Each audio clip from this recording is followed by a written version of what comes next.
Hello dear students, welcome to developing success classes. सबसे पहले स्वागत है आपका डेवलपिंग सक्सेस क्लासेस में और मैं आप लोगों का रीजनिंग फैकल्टी स्वागत करता हूं आप सभी का।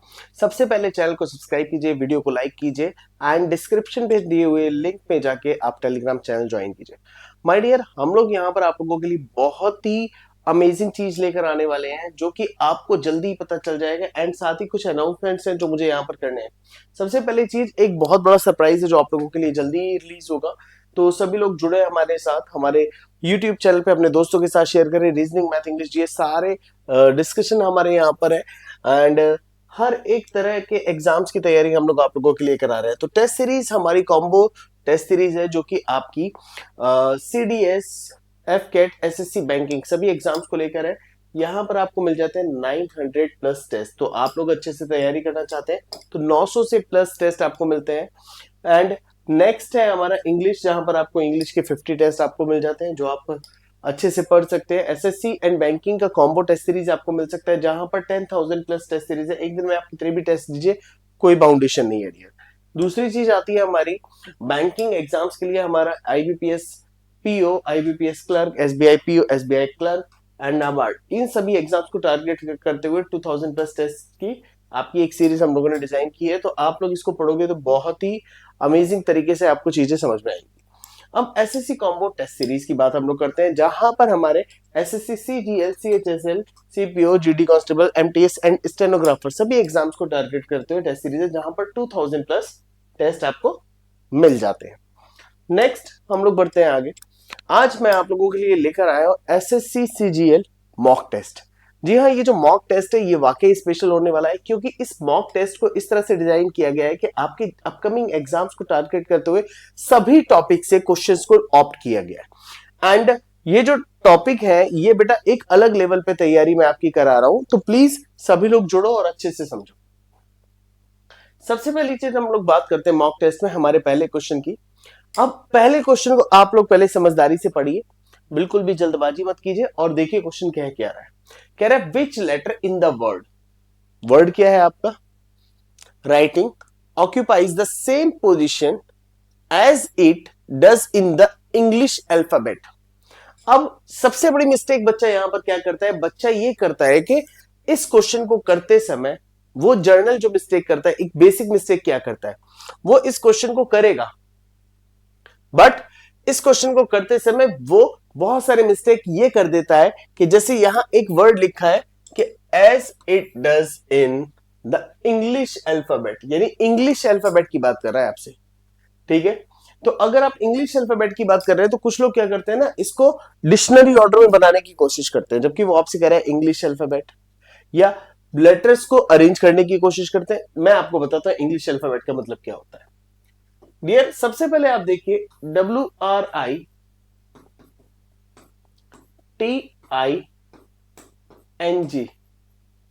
आपसे कह रहा है इंग्लिश अल्फाबेट के हिसाब से कौन सा लेटर एग्जैक्ट पोजीशन पे है।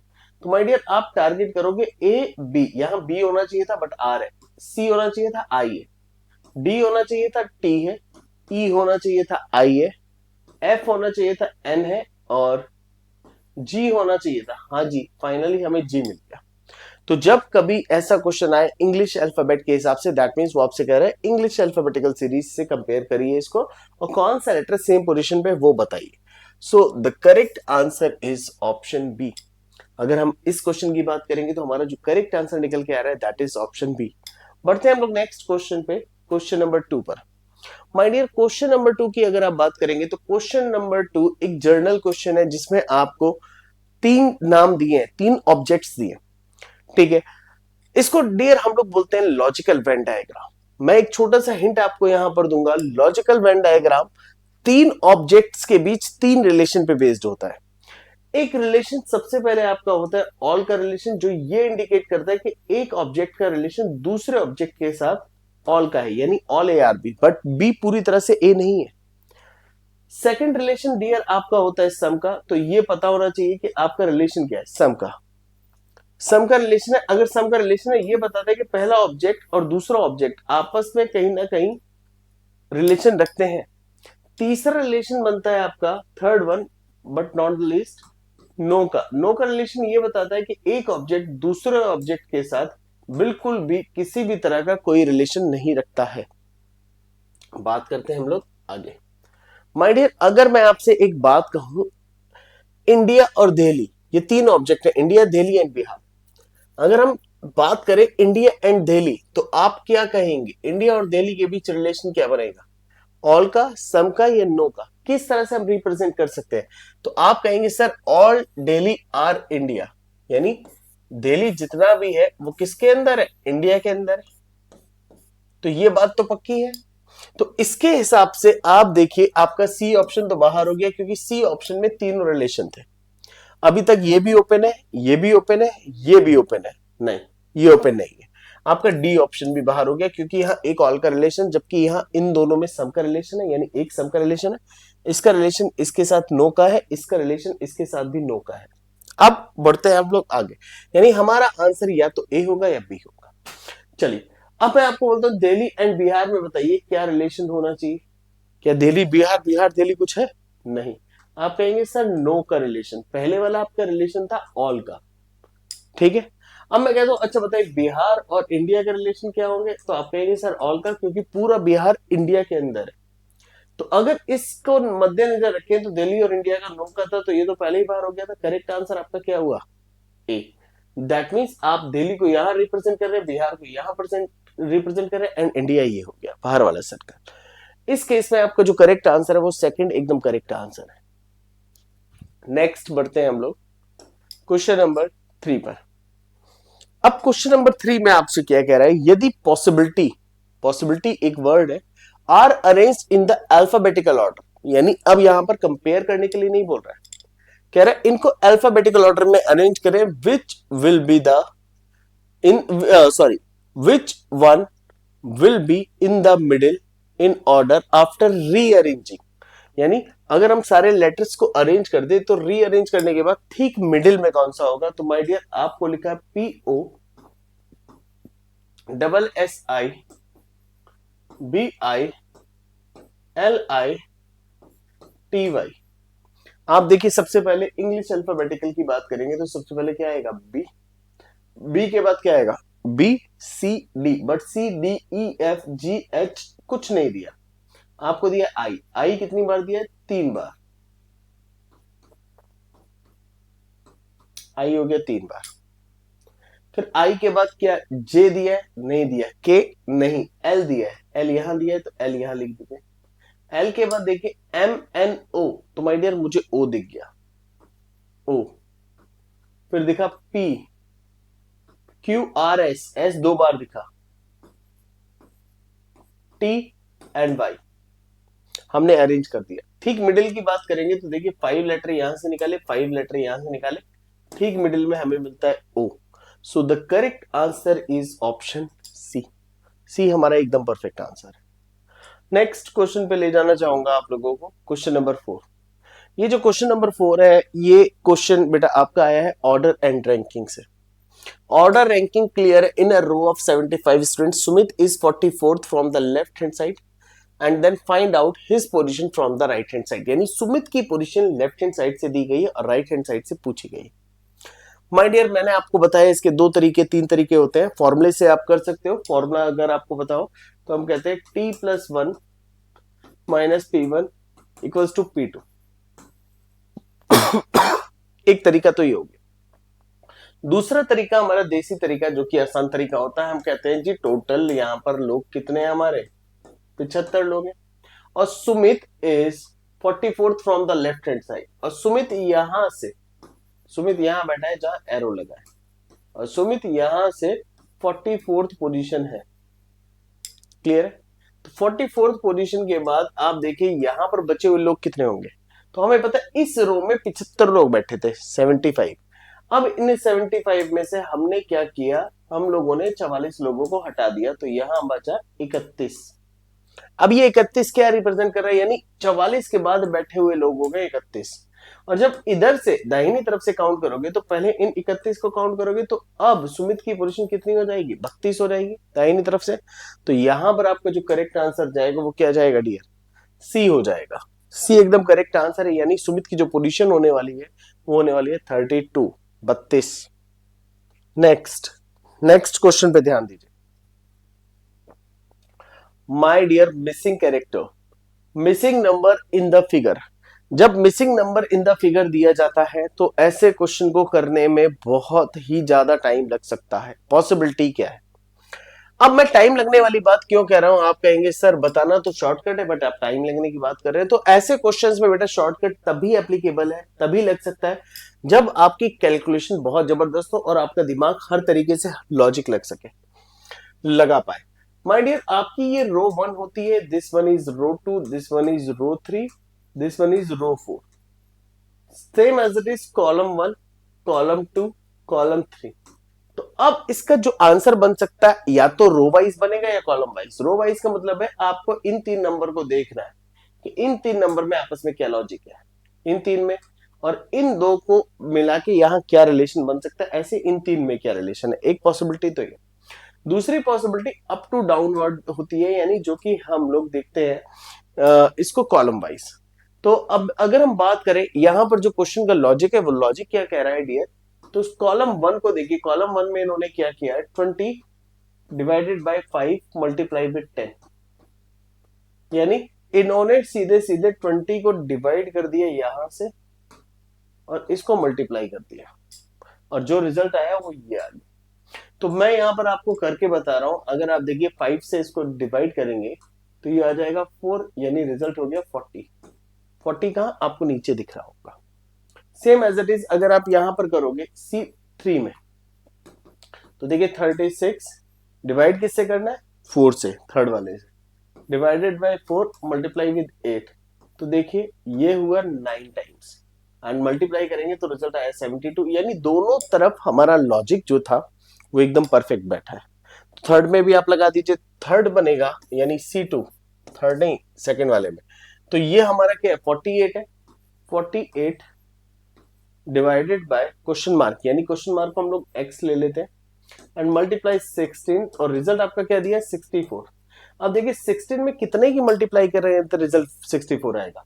तो आप कहेंगे सर अगर इसको हटा के हम लोग 4 रख दें, 4 16 चौका 64, हाँ जी आंसर आ गया। दैट मीन्स ये क्या रिप्रेजेंट कर रहा है, यानी ये रिप्रेजेंट कर रहा है 48 equals to 48 upon x equals to कितना, 4।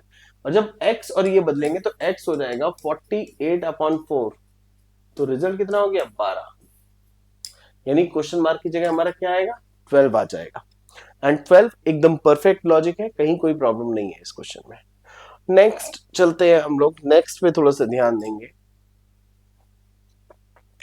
नेक्स्ट आपसे कह रहे हैं कि बताइए दी हुई आकृति में त्रिभुजों की संख्या क्या होगी, find out the number of triangles, find out the number of triangles.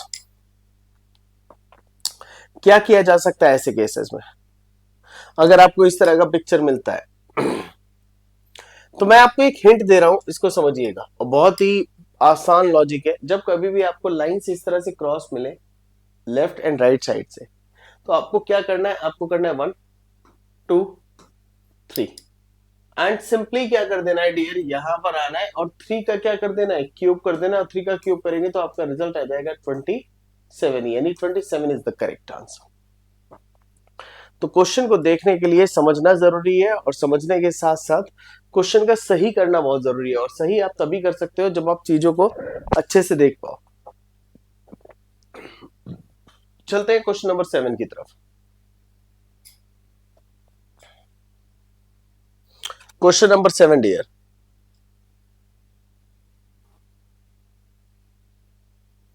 अब ये जो क्वेश्चन नंबर 7 है इसको आप लोग थोड़ा सा ध्यान से देखेंगे।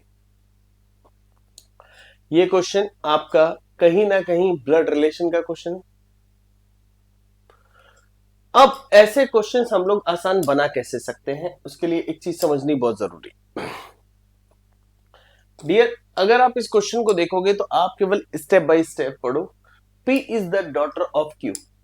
ब्लड रिलेशन की जब हम बात करते हैं तो आपको याद होगा मेल केस को बॉक्स, फीमेल के केस में आप सर्कल, हस्बैंड एंड वाइफ के केस में आपका डॉट,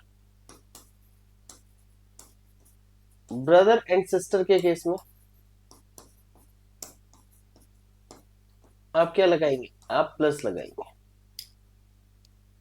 याद रखिएगा। अब अगर हम यहां पर बात करें, P is the daughter of Q, P बेटी है किसकी, Q की, P is the daughter of Q।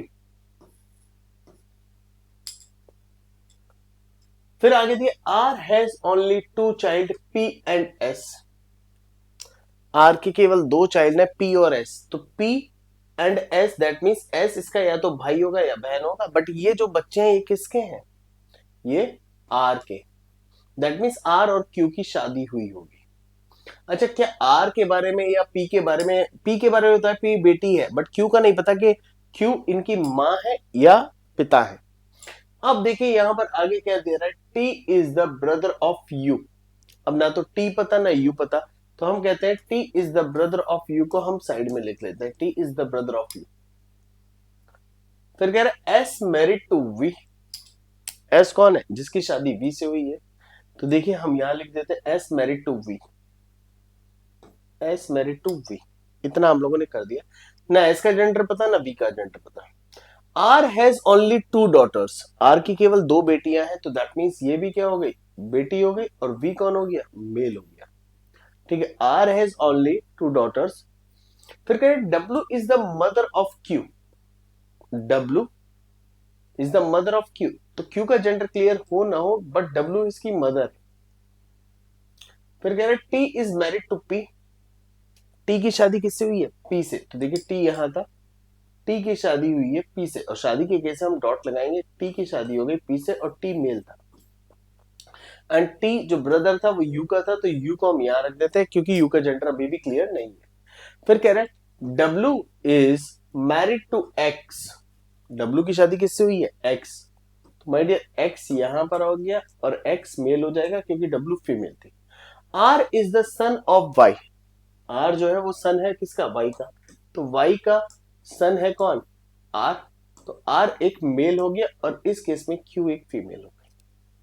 पूछा क्या है, Q के पिता कौन है, Q के पिता कौन है, तो माय डियर Q के पिता ये बैठे जो कि आपके क्या है, X, तो आपका आंसर हो गया नन ऑफ दिस, क्योंकि Q के पिता X है। तो ऐसे क्वेश्चंस को करते समय हमें इन सारी बातों को विशेष तौर पे ध्यान रखना होगा कि हम जब क्वेश्चन कर रहे हैं कि हम कोई गलती ना कर बैठे।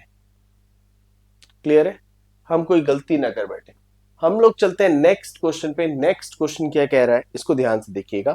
आपसे कोडिंग डिकोडिंग की बात कर रहे हैं, कह रहा है सुपर्ब का कोड ये है, तो बताइए उसी कोड में मास्टर कैसे लिखा जा सकता है, master can be written in the code.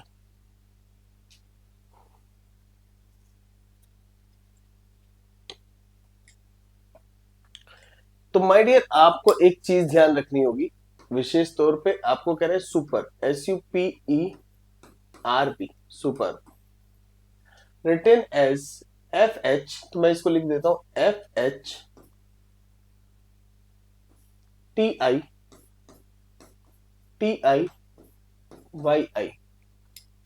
अब आप देखिए आपको कहीं भी कुछ उल्टा दिखाई दे रहा है या कुछ प्लस माइनस दिखाई दे रहा है, कहीं पर भी आपको कुछ दिखाई दे रहा है डियर, तो आपको यहां पर थोड़ा ध्यान से देखना पड़ेगा। S की पोजीशन होती है 19, U की पोजीशन 21, P की पोजीशन 16, E की पोजीशन 5, R की पोजीशन 18 और B की पोजीशन 2, यह हमें पता है। F की पोजीशन 6, H की पोजीशन 8, T की पोजीशन 20, I की पोजीशन 9, Y की पोजीशन 25 एंड I की पोजीशन अगेन 9। तो सबसे पहले आप देखिए क्या यहां पर कुछ प्लस माइनस कुछ लग रहा है, कोई भी लॉजिक,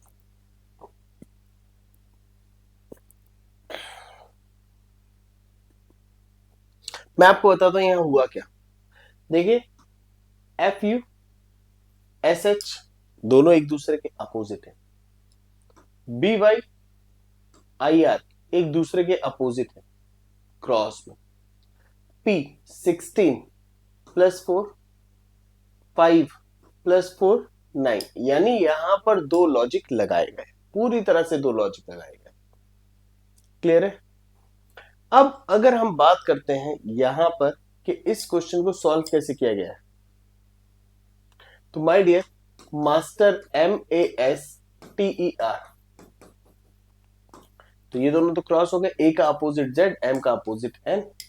सेम लास्ट वाले में आपको करना है, और लास्ट वाले में आप क्या करोगे, E का अपोजिट V, I का opposite R, S plus 4, 19 plus 4 23, 23 यानी W, क्योंकि S 19 है और T आपका 20 है, प्लस 4, W के बाद X हो गया जो कि आपका 24 हो गया। क्लियर है? तो अब आप देखिए ZNWX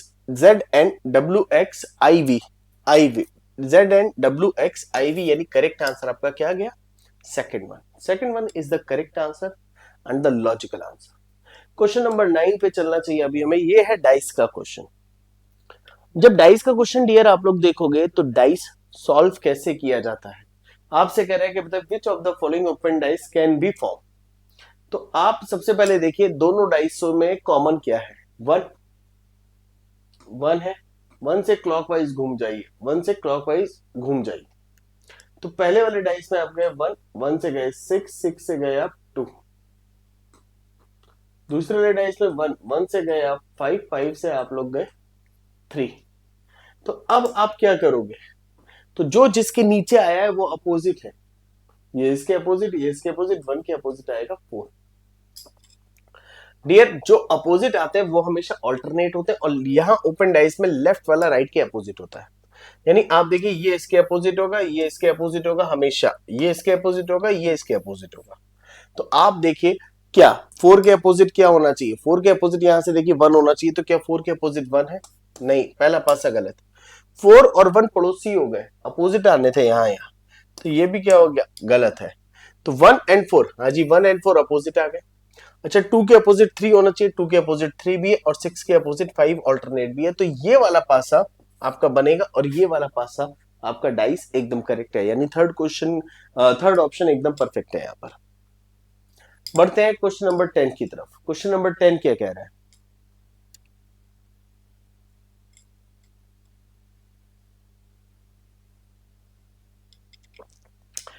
क्वेश्चन नंबर 10 जो है वो आपका बेटा एनालॉजी का क्वेश्चन, अगर इसका रिलेशन इससे है तो बताइए इसका रिलेशन इससे क्या होगा।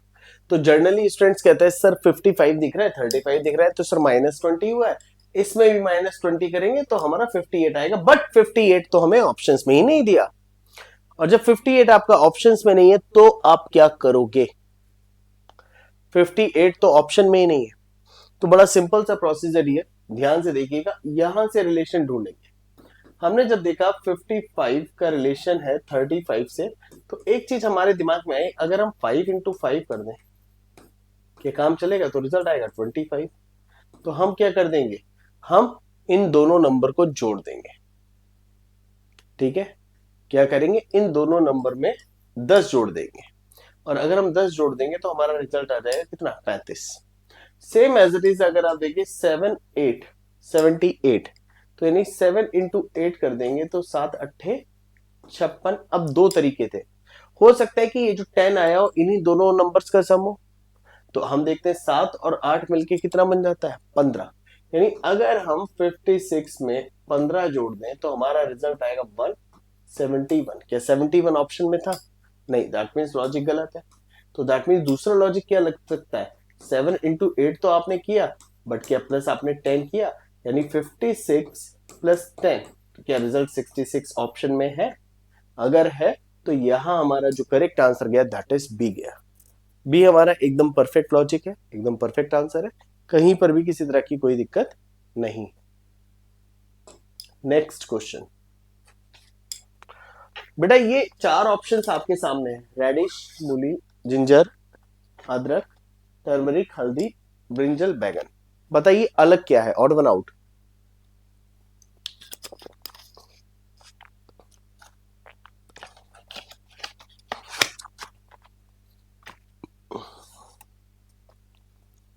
ऑड वन आउट क्या होगा, तो काफी लोग गलत आंसर करते हैं, पता है क्या कहते हैं, सर हल्दी होगा। मैं बोलता हूं क्यों होगा, कारण बताओ। बोले सर रेडिश मूली सब्जी हो गई, जिंजर अदरक सब्जी हो गई, सब्जी में यूज होता है, ब्रिंजल भी सब्जी हो गई, बट हल्दी नहीं सब्जी हुई सर। बट यहाँ पर बेटा बहुत बार ना क्वेश्चन ऐसे फंसाए जाते हैं, गलत लॉजिक लग जाते हैं। यहाँ पर करेक्ट आंसर जो होगा वो होगा बैगन, ब्रिंजल। कारण बताता हूँ बेटा, आप अगर देखो रेडिश की बात करें, मूली की, अदरक की या हल्दी की, ये तीनों जमीन के अंदर होते हैं। बैगन बट जमीन के ऊपर होता है, बाहर होता है, इसीलिए ऑड वन आउट क्या होगा, बैगन, यानी ऑप्शन डी। नेक्स्ट क्वेश्चन देखिए, नेक्स्ट क्वेश्चन आपका कहां से आया है, डायरेक्शन से।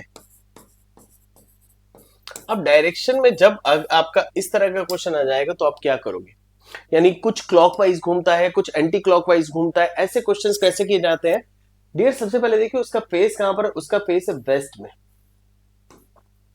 तो सबसे पहले एक एरो तैयार कर लीजिए इस तरह से। फिर उसके बाद कह रहे हैं ही रन 45 डिग्री क्लॉकवाइज, तो आप क्लॉकवाइज के लिए यहां पर लिखिए क्लॉकवाइज और यहां लिखिए एंटी क्लॉकवाइज। तो 45 डिग्री क्लॉकवाइज डायरेक्शन, तो 45 degree clockwise direction, and then another 80 degree in the same direction, then another in the same direction 80 degree, 170 degree in the anti clockwise direction. अब आप एंटी क्लॉक की तरफ 175 लिखा है, 70 170 है बेटा, 170 हम लोगों ने लिख दिया। नेक्स्ट कह रहे हैं and 50 degree in the clockwise direction, यानी 50 डिग्री आप यहां पे लिख दीजिए, 50 degree clockwise direction. And finally 40 degree anti clockwise direction, तो 40 डिग्री एंटी क्लॉक हो गया। फाइनली पूछा क्या है, in which direction is he facing now. सबसे पहले दोनों तरफ का टोटल करिए, टोटल इधर का करेंगे तो आएगा 210, टोटल इधर का करेंगे तो देखिए 8 और 5 13, 13 और 4 17, यानी 175 आया, 175 डिग्री, और ये वाला आया 210 डिग्री। तो आप ये बताइए कि किधर का सम ज्यादा है, आपको क्लियर दिख रहा है एंटी क्लॉकवाइज का सम ज्यादा है, यानी अब वो घूमेगा तो एंटी क्लॉकवाइज। कितना, दोनों का डिफरेंस निकालिए, 25 प्लस 10 35, यानी 35 डिग्री एंटी क्लॉकवाइज घूम जाएगा। और एंटी क्लॉक का मतलब है वो इधर की तरफ घूमेगा, और 35 डिग्री लगभग यहां आ जाएगा। और वो किस डायरेक्शन में फेस करके खड़ा है, ये डायरेक्शन होती है आपकी साउथ वेस्ट। साउथ वेस्ट हमारा ऑप्शन में है, हाँ जी है, पहला ही ऑप्शन हमारा साउथ वेस्ट है। So the correct answer is south west, option A. Question number 13, question number 13 आपका पेपर फोल्डिंग का है। माय डियर, पेपर फोल्डिंग की अगर हम बात करें तो पेपर फोल्डिंग को हम लोग कैसे समझ सकते हैं, ध्यान से देखिएगा। अगर आप इस पेपर को फोल्ड करोगे तो फोल्ड करने के बाद आपको क्या दिखाई देगा, क्लियर दिख रहा है, नीचे का फोल्ड किया गया है, नीचे वाला पोर्शन फोल्ड किया गया है। मैं ड्रॉ करके दिखाता हूं। अगर मैं इस ट्राइंगल को इस तरह से देखूं तो ये ट्राइंगल मुझे कैसा दिखाई देगा, ये कुछ ऐसा दिखाई देगा, बिल्कुल एज इट इज। इसका क्या बना, ये वाटर इमेज बना। और ये बॉक्स है, तो इस बॉक्स को ऐसे कर दूं तो ऐसे दिखाई देगा। तो ये वाली पिक्चर आपको ढूंढनी है कहां पर मिल रही है, और ये वाली पिक्चर अगर आप ध्यान से देखोगे तो आपको पहले ही पिक्चर में मिल रही है। So the correct answer is option A. A एकदम करेक्ट आंसर है, इसमें कोई दोहराया नहीं, कोई डाउट नहीं। क्वेश्चन नंबर 14 की तरफ मैं चलना चाहूंगा। आपसे पूछा है ट्राइंगल्स। माय डियर, ये एक ऐसा क्वेश्चन है जो सबसे ज्यादा परेशान करता है, और मैं आपको बताता हूँ ट्राइंगल्स कैसे काउंट होते हैं। अगर आपको दिख रहा है कि यहाँ ट्राइंगल है तो आप क्या करिए, 1 2 दोनों को ऐड कर दिए, 1 + 2 रिजल्ट हो गया 3। बट अगर ऊपर काट दूं तो अभी फिर से 1 2 कितना मिला, 3। और ये मैंने आपको यहाँ बताया 3 कैसे मिला। तो आप सबसे पहले लेफ्ट साइड में देखिए कितना मिल रहा है, 1 2 3 यहां से मिला, 1 2 3 यहां से मिला, 1 2 3 यहां से मिला। हर बार कॉर्नर यही है ऊपर वाला, 1 2 3 यहां से मिला, 3 3 6 3 3 9 3 चौक 12। राइट साइड चलते हैं, 1 2 3 मिला, 1 2 3 मिला, 1 2 3 मिला, 3 3 6 3 3 9 3 चौक 12, 3 5 15, 3 6 17, 3 7 21। यानी आप देखिए रेड वाले आपने 21 तो ढूंढ लिए। अब इस 21 के बाद हमें और ट्राइंगल कहां पर मिल रहा है ये बात करनी है हमें। माय डियर देखिए, ट्राइंगल नंबर 22, ट्राइंगल नंबर 23, और ये देखो ट्राइंगल नंबर 24। तो 3 ट्राइंगल मुझे और मिल गए। 24 तक जैसे ही हम पहुंचे, हमें आगे काउंट करने की जरूरत नहीं, हमारा करेक्ट आंसर हो गया डी। क्योंकि ऑप्शन में क्लियरली मेंशन है 23 से ज्यादा ट्राइंगल्स हैं क्या, कितना क्लियरली मेंशन है, तो हमें इस चीज पे ध्यान देना होगा। चलते हैं हम लोग एक क्वेश्चन पे जो कि आपका मैट्रिक्स का क्वेश्चन है। डियर, मैट्रिक्स का क्वेश्चन सॉल्व कैसे होता है। मैट्रिक्स में आपको क्या करना है, आपसे पूछा है नेक का कोड क्या होगा, एन ई सी के, नेक। अब जब नेक की बात करेंगे तो नेक में आपको करना क्या है, इसको समझने की जरूरत है। O can be represented by 21 and 40, 21 and 40, but इससे पहले ये देखिए कि आपसे बोल क्या रहा है, a letter from this matrix can be represented first row then column, यानी रो की बात कर रहे हैं बेटा, पहले रो में देखेंगे फिर आप कॉलम में देखेंगे, कॉलम ऊपर से नीचे की तरफ देखा जाता है। तो आप देखिए, आप जब एन की बात कर रहे हैं तो आपको याद दिया नेक में एन, तो एन आपका क्या हो सकता है, 96, 77, 65 या 89। तो एन आपका उस वाली मैट्रिक्स में या इस वाली में, इस वाली में 55 से लेकर 99 तक नंबर बनेंगे। तो हम क्या करते हैं, हम क्वेश्चन को पहले आसान बनाते हैं। अब क्वेश्चन आसान बनेगा कैसे, आपको ये समझने की जरूरत है। जैसे आपने देखा यहां पर आप क्वेश्चन देखना चाह रहे हो डियर, तो आप देखें नेक आपका 96 है क्या, तो जब आप 9 एंड 6 देखेंगे, हाँ एन तो मिल गया यहाँ पर, सही है। 77 है क्या, 7 यहां से और 7 यहां से, यहां पर एन मिल गया। यहां पर 96 बना, ये वाला 9 एंड 6, 7 एंड 7, 77 ये भी सही है। 65, 6 एंड 5 यहां पर एन है, एंड 89, 8 एंड 9, सॉरी 8 एंड 9 जब देखेंगे तो 8 एंड 9 यहां पर भी एन है। तो अभी तक इस चारों पोर्शन सही थे।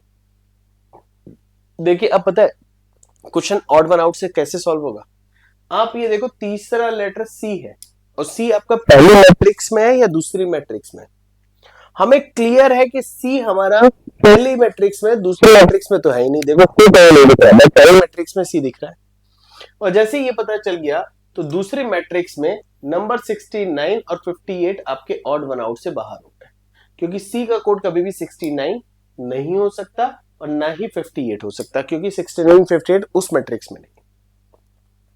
अब आपने क्या किया था, अब आप या तो इसको चेक कर लो या इसको चेक कर लो, जो चेक करोगे अगर एक आंसर है तो हमारा वो आंसर हो जाएगा, अगर ये आंसर नहीं होता तो वो हमारा क्या हो जाएगा, गलत हो जाएगा, हम नेक्स्ट टिक कर देंगे। 96 पे तो एन था ही, E32, तो माय डियर 32 पे देखिए ई है क्या, 3 एंड 2, हाँ जी 32 पे ई है।